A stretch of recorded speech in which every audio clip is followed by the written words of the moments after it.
بسم الله الرحمن الرحيم. السلام عليكم ورحمة الله وبركاته. اللهم صل وسلم وبارك على سيدنا محمد وعلى آل سيدنا محمد. اذكروا الله ألا بذكر الله تطمئن القلوب. ازيكم يا حبايبي؟ عاملين ايه؟ يا صباح الفل عليكم. يوم جديد كده ان شاء الله باذن الله، بس هيبقى يوم مختلف. بس قبل ما نخش على تفاصيل الفيديو، دي قناتي، لو اول مره بتشوفوا القناه عندي اتمنى طبعا نشترك، واتمنى كمان حطوا اللايك على الفيديو كده وشجعونا علشان ان شاء الله باذن الله نستمر. فباللايك بتاعك ده بعرف ان الفيديو عجبك، وكمان بيبدأ يوصل لعدد كتير. فأتمنى بس من حضراتكم ان انتوا تتفاعلوا باللايك على الفيديو لو عجبكم الفيديو. زي ما انتوا شايفين هنتكلم النهارده عن ايه؟ هنتكلم عن الرومي، وكمان هنذبح مع بعض. فتابعيني بقى في فيديو طيب النهارده احنا هنتكلم عن ايه؟ هتكلم معاكم عن الرومي وعن تجربتي مع تربية الرومي، وحلوة ولا وحشة، وهقول لك بالظبط بإذن الله الخلاصة في الفيديو ده. بصوا بقى، مبدئيا انت لو حابة تجيبي رومي تجيبي من مصدر يكون كويس، لأن الرومي ده في منه أنواع، وفي منه فرزة كويسة، وفي منه فرزة مش كويسة. قابلتني أنا الفرزات اللي هي مش كويسة، مهما هتأكلي ومهما برضو هتهتمي ومهما هتعملي برضو مش هيزيد معاكي. وفي منه اللي هو الرومي بقى اللي انا بحبه، اللي هو الرومي اللي هو بيبقى بلدي على هجين ده كده انا بحب اجيبه من المزرعة، من مدرسة الزراعة، لان بيبقى حلو جدا. الرومي بتاع الزراعة عندنا حلو قوي، وبيبقى رومي معروف كده احسن ما اجيب من اي مصدر تاني. فالصراحة لما كنت بجيب رومي المزرعة كان الديك بيوصل معايا ل8 كيلو او ازيد كمان، يعني ممكن يوصل كمان يعدي ال10 وازيد كمان. تمام، فحلو جدا الرومي ده. ودايما نصيحتي ليكي لو عندك مكان فوق السطح هاتي رومي. الرومي حلو جدا. اولا الرومي بيزيد معاكي، حلال فيه الاكل كده زي ما بيقولوا. كمان لو حبيتي ان انت تبيعي روميايه هتكسبي، وممكن كمان بتمن الروميايه هتجيبي الفراخ البيضه، وتجيبي كمان شكارة العلف. انا عن نفسي كنت بعمل كده، كنت دايما بربي الرومي، ولو بعت منه روميايه اجيب الفراخ واجيب كمان العلف.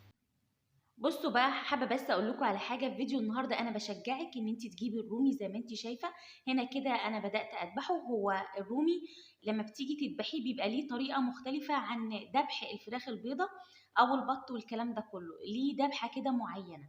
ممكن في فيديو تاني ان شاء الله ابقى اوريكم برضو طريقه الذبح وكده. بس انا في فيديو النهارده حبيت اشجعك. لو انت جبتي شويه رومي، لو عندك مكان، صدقيني مش بيحتاج علاج، مش بيحتاج حاجه.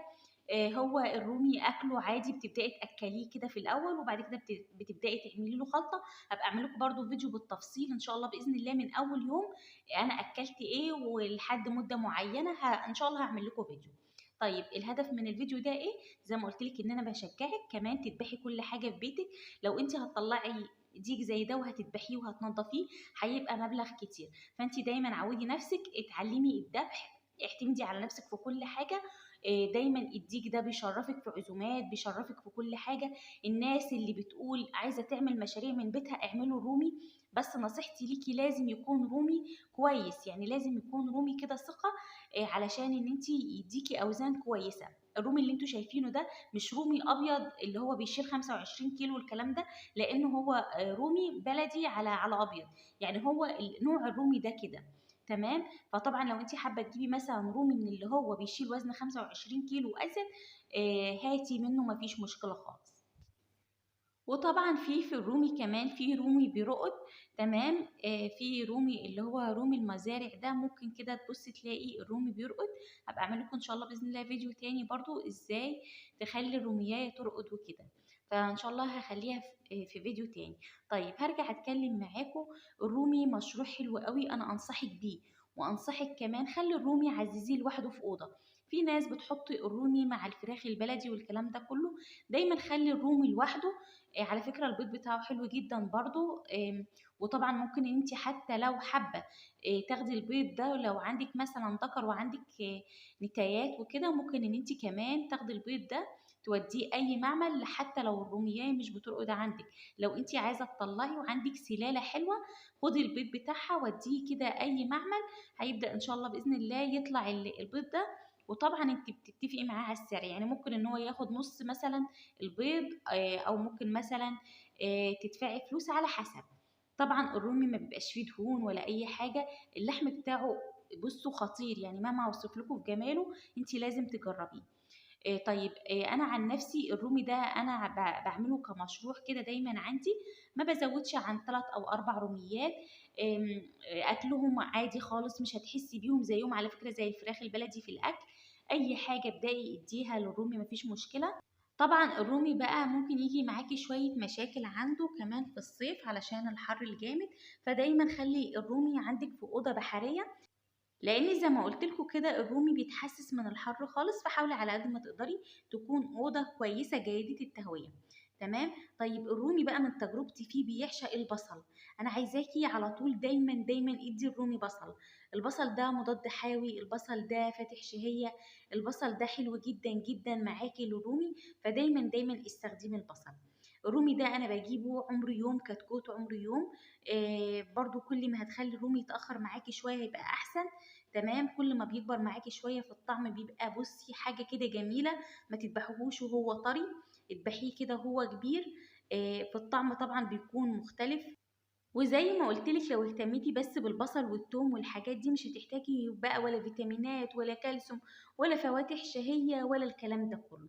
البصل ادي كل يوم بصل، يعني حطي كل يوم كده عزيزي كده على طول بصلاية معاكي للرومي، بصلتين قطعيهم مفيش مشكلة.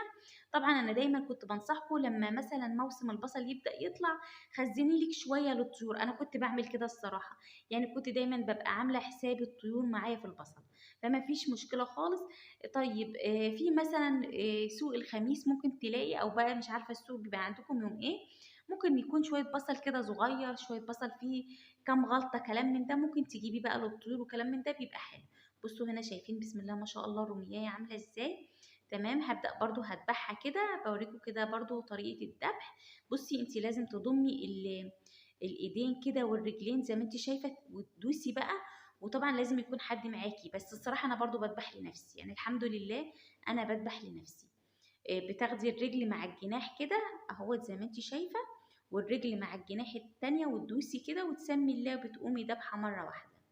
هنا كده انا هوزن معاكم عشان نشوف الاوزان، كانت حلوة جدا برضو وزنه حلو قوي زي ما انتوا شايفين كده ما شاء الله، يعني حاجة تفرح كده ومشروع حلو قوي.